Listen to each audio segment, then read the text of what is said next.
বাগেরহাটের মোংলায় নিখোঁজ হওয়া জেলের লাশ ৩০ ঘণ্টা পর উদ্ধার করা হয়। বঙ্গবন্ধু মোংলা ঘাসিয়াখালী আন্তর্জাতিক নৌ ক্যানেলের জয়খা এলাকায় লাইটার জাহাজের ধাক্কায় মাছ ধরার নৌকা ডুবে নিখোঁজ জেলে মহিদুল শেখের লাশ ৩০ ঘণ্টা পর উদ্ধার করা হয়েছে। মৃত জেলে মহিদুল শেখ উপজেলার সোনাইলতলা ইউনিয়নের উলুবনিয়া গ্রামের রশিদ শেখের ছেলে। নিহত মহিদুল শেখের ১০ মাসের ও ২ বছরের দুটি ছেলে সন্তান রয়েছে। নিহত মহিদুল শেখের পরিবারে বইছে শোকের মাতন। শুক্রবার সকাল ৯টার দিকে বঙ্গবন্ধু মোংলা ঘাসিয়াখালী আন্তর্জাতিক নৌ ক্যানেলের পশ্চিম পাড় থেকে তার লাশ উদ্ধার করা হয়। লাশ খুঁজতে থাকা উলুবনিয়ার এক বাসিন্দা জানান, আমরা ৪টি ট্রলার নিয়ে মহিদুলকে খুঁজতে থাকি। ২টি ট্রলার রামপালের দিকে আর ২টি ট্রলার মোংলার দিকে খুঁজতে থাকে। এমন সময় বঙ্গবন্ধু মোংলা ঘাসিয়াখালী আন্তর্জাতিক নৌ ক্যানেলে লাশটি ভাসতে দেখি।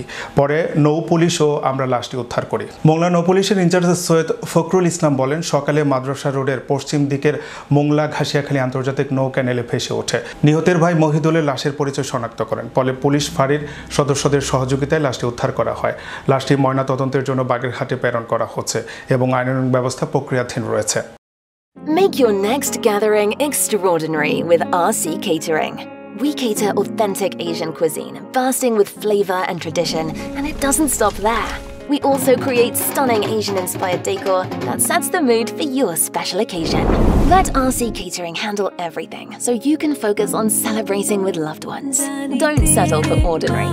Call RC Catering today on 07949 152 522 and let the magic begin.